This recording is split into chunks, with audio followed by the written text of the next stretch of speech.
Okay, now we get into My Dog Tulip by J.R. Ackerley. I am really undecided about this book. First off, I don't much like any stories where dogs are a main character because I'm always worried that the dog will die in the end. I don't know why animals always have to die in the end of movies or books. It's like they just like twisting the knife on you. So, first off, a spoiler warning about whether the dog dies in the book. If you don't want to see that, skip ahead about 15 seconds. Yes, he does say that the dog dies in the end, but it's handled really well. He basically says something like she lived on for 13 more years or something like that. So I thought it was a really good way to end the book. It wasn't really a soul-crushing thing. What's interesting about this book is so much of the book is about the dog's poop or pee or other bodily functions. So that may sound kind of gross or bizarre, but it is still pretty entertaining. It's still pretty well written. However, two things really began to get on my nerves about the book. One thing is that the author uses the B word a lot to describe his dog, and I know that is just the word for a female dog, but to me, he will say male dogs, or he'll actually tell the name of the male dog, but when it comes to his dog Tulip, he will use the B word. And I just don't really get why, because he could just say the female, or he could just say Tulip. But he always says the B word. So to me, it's like he is just using that as an excuse, since it's a correct word for a female dog, to just use the B word all the time. Just say female, or just say Tulip. But then what was more is the author describes how he is trying to get Tulip pregnant from other dogs. But he goes into this detail about how Tulip is clearly not wanting to procreate. She doesn't want to have a litter of puppies. But he still keeps trying to force her to. And that really didn't sit well with me, because I don't think you should really have to force animals to go at it. I mean, they'll do that on their own if they want to. You just leave them alone and they'll figure it out. The author talks about how he spread lubricant on Tulip's area to try to stimulate her to get in the mood to have sex. And that is just bizarre. I don't know if that's a common thing with dogs where you spread lube on them, but that just sounds bizarre, and I think this guy is way too much in love with his dog and not in a proper way. About 75% in, I just skipped to the end because I was just tired of seeing the B word all the time, and I was really uncomfortable with how he was trying to get Tulip to reproduce. It just felt wrong, and I just did not want anything more to do with it. Rating it is difficult. I could really give it anywhere between a 1 and a 4. In the end, I would probably say I would not recommend this book, but I still want to make it clear that I thought it was pretty well written. It was entertaining. So I'm very divided on this book. Have any of you read it? What did you think of it? Okay, and next we go into The Master and Margarita by Mikhail Bulgakov. I've read a bit of quite a few Russian writers, and I kind of like Russian writers because I think in a lot of ways my writing is very similar to theirs. It tends to be very wordy, long books with a lot of characters, and in the end everyone dies, or at least a main character dies, and the whole point of the book, the whole plot of the book is rendered useless because everyone dies in the end. They tend to be very depressing endings. So I relate a lot with that because a lot of my books are the same way. So in another life, maybe I was a Russian writer. I don't think I was Mikhail Bulgakov, though. Russian writers tend to be very identifiable to me. Just the way they write, not the names of the characters, which are dead giveaways that it's Russian, but the way they write. It's a lot of characters, real kind of wordy books. And I think I have liked a lot of the Russian writers that I've read. Bulgakov, however, is an exception. Now, first off, I think something you have to be aware of when you're reading a book that is written in a foreign language is that languages do not really translate 100%. You lose things in translation. You also lose certain cultural things. So maybe this is the case. Maybe it's just a poor translation I read, or maybe it's just Bulgakov's, I hope I'm saying that name right. Maybe his writing just doesn't really translate so well into English as the other Russian writers I've read. Maybe there's some humor in his books from the Russian or from Russian culture that I just did not really get. The book seems like it's very satirical. But satirical of what? I don't really know.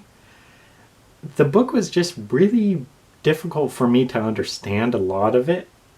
I read the words, I understood usually what was happening, but I didn't really find it funny. I didn't find it very creative. It was weird. And that's really all I can say about it. I did try to give it more of a chance because, like I said, I like Russian writers, and I thought if I gave him long enough, he would begin to pull me in. But he just never did. The more I read, the more I became lost, and I just was not enjoying the book.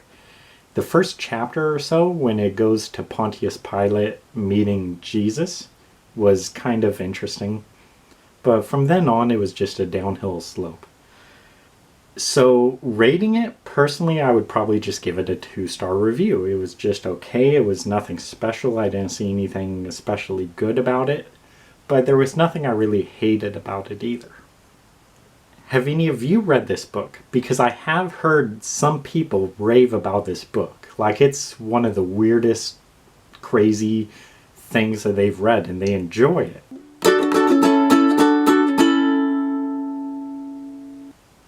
And now for something completely different. All of the books I've been reviewing so far are off of a top 1000 book list. The next book is not. That is Mark Greaney, Full Force and Effect. So I have read several Tom Clancy books. I really liked The Hunt for Red October. That was a phenomenal book. I really liked Patriot Games. I thought that was an exciting book. Clear and Present Danger was okay. And there's one or two other books by Clancy that I read and liked fairly well. I like Clancy because he's a very technical writer. He has a lot of plot points going on. He really spins a web of a story. And at the end, he connects all these pieces together. And usually I think he did very well at it. So he was one of my favorite action thriller authors. Now, I have to rant a little bit. I hate co-authored books because I hate the idea that the lesser name author probably does all of the work. They write this book and then the big name author publishes it. They sell millions of copies and then I would guess they take like 90% of the royalties. So I just hate that. To me, that's cheap. That's this lesser known author writing this book, doing all this work, and the big name author puts their name on it and sells millions of copies. There's many writers who do this. Clive Cussler was getting into that a lot with his books. Tom Clancy was doing that. And the most famous probably is James Patterson. He does that for all his books. Someone else, I think, writes all of his books. He just puts his name on it and sells it. I think that's cheap. I think the one who writes the book should get the top billing. And the famous author, they should be more in small print. They should say with Tom Clancy or with Clive Cussler or with James Patterson or whatever. It should not be the big name author getting the big print, because it's just deceptive. It's telling you, oh, this is a book by an author you like, but it's really not. It's a book by this lesser known author who is just writing in the style of the big name author, and the big name author just takes the cash and runs with it, and the readers get this crappy book that is not the work of the author that they were promised. It's the work of this lesser known author. They are not getting the credit they deserve for their book, and they're probably just getting a small portion of the royalties from the book. So overall, co-authored books are just a red flag for me. I usually want nothing to do with them. Something I do kind of like is that it clearly does say by Mark Greaney, because of course Tom Clancy is dead. But I wish that Mark Greaney's name was in the big font.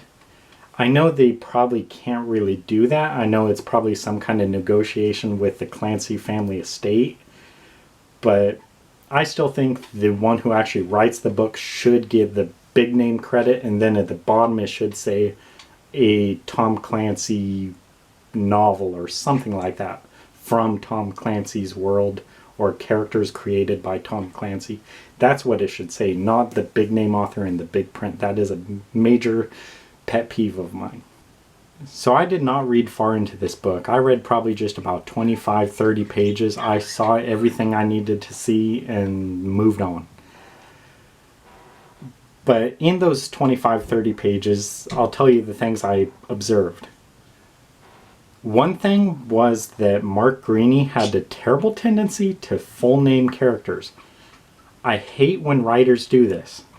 They won't just say Ryan or Jack. He says Jack Ryan. He won't just say Clark. He says John Clark. He won't just say Chavez. He says Ding Chavez. He plays on the sentimentality you have of that name. What he also does, at least at the start of the book, is he jumps around from scene to scene. It's all set in the same area, but he jumps around to different characters, and each time he starts off with a different character, he full names them. And why? Because we just read about that character in the last page. So all you need to do is just say the last name of the character and we'll know who it is. Another thing that he does that was a big red flag was at the start of the book, he just throws these action scenes at readers. It's just a chase scene, and then a gunfight, and then a fist fight, and then a chase scene, and whatever. And to me, I'm sorry if you hear Snowflake in the background. He's kind of hyper right now. But oh well, he's just providing background music.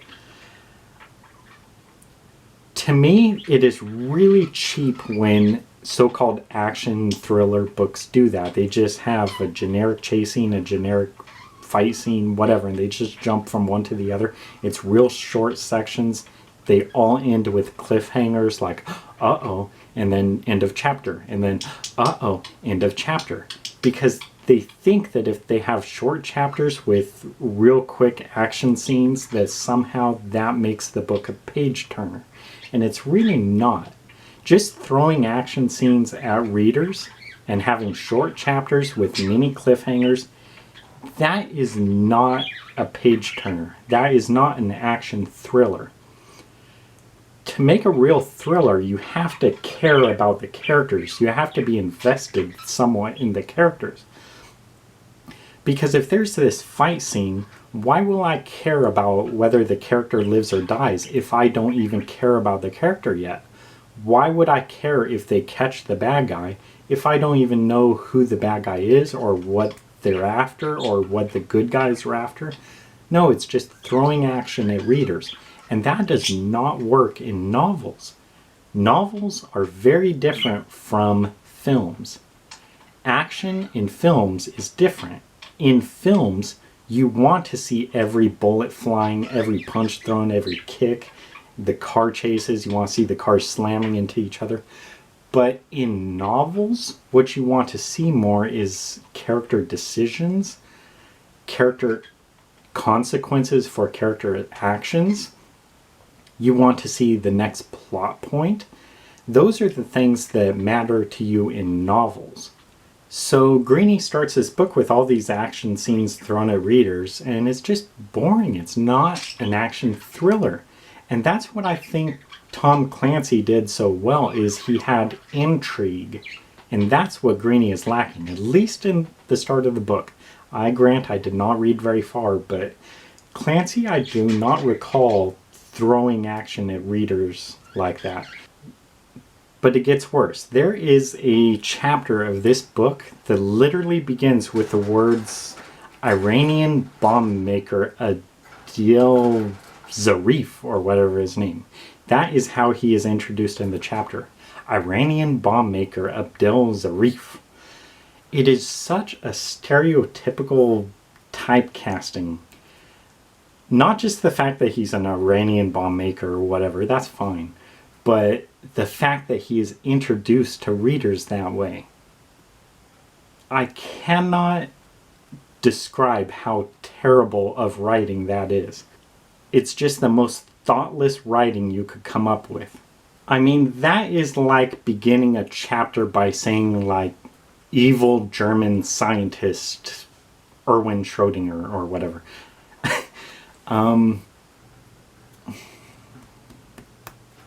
But this just showed me that I think the quality of Greaney's writing is not good. I saw it in the 25 or 30 pages at the start of the book, and then I noticed it in the start of the chapter when I randomly opened the book and saw this Iranian bomb maker Abdel Zarif. It's just terrible writing. It's almost the worst writing I've ever seen. It's just a joke how bad that is. I mean, this is like Rise of Skywalker quality terrible writing. So because of that, this book does not even get a 2-star for effort. This is just a plain 1-star book. Avoid it. Avoid all of Greaney's books, I would say. Maybe it would be worth reading one of his own novels, not a Tom Clancy novel, because maybe he feels a bit freer to write in a more natural style. But whatever he was doing here, this is just garbage. So I would not recommend this book to anyone. I would only recommend it to garbage cans. So 1-star book and goodbye. And that's it for the December wrap-up. So thanks for watching and see you next time.